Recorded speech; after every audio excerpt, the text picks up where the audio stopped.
It's not just the south-east of England where the housing market is under pressure. It's happening throughout much of the UK. The latest figures on rough sleeping in England are due in the coming weeks. Some areas are already reporting a rise. One charity in Nottingham says that more than 1,300 people spent at least one night on the streets of the city last year.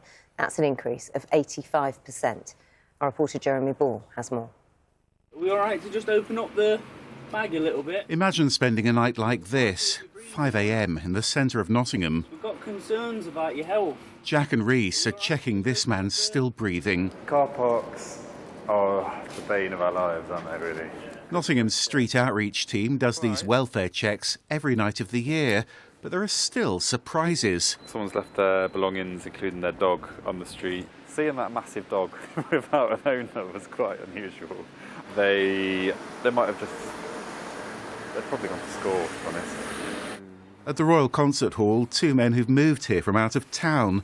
They're offered what's known as reconnection, back to the local council area where they qualify for housing. Hello, mate, you OK? And down the road, this. It's just coming up to 6 o'clock now here on Clumber Street, and they've just found another man sleeping hidden behind 4 rubbish bins here.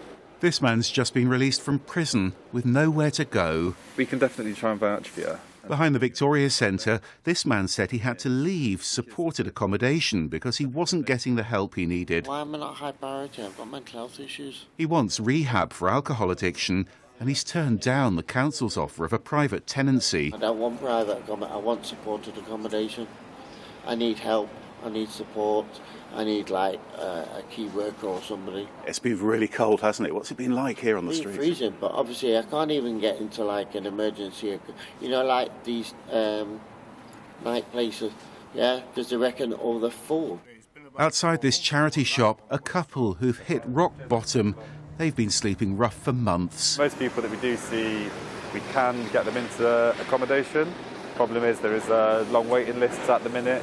A lot of people suffer from quite complex behaviours. Their behaviours can result in them getting evicted. But this man said he did have a home to go to. You miss your bus? Where do you live? Buses will be starting in a minute. Then Reese takes a call on the street outreach hotline. Someone's been sleeping at a tram stop. Where were you before? This man's called the hotline too. He's one of 50 newly recognised refugees they've found in Nottingham recently. And when did you get asked to leave? They've had to leave asylum hotels after being granted residence permits. This woman's alone, walking the streets, so they'll try to find her somewhere safe. Well, it's just got 8 o'clock now. We've spent the last hour driving around Nottingham, responding to reports of people sleeping rough, and we've just arrived at the cemetery. They've had a call from a man who's set up camp inside, but with the gates still locked, getting in is going to be a challenge.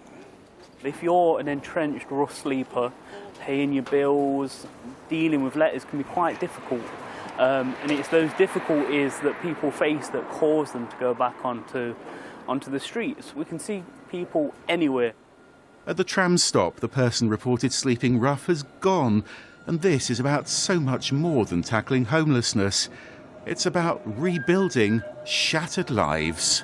Jeremy Ball, BBC News.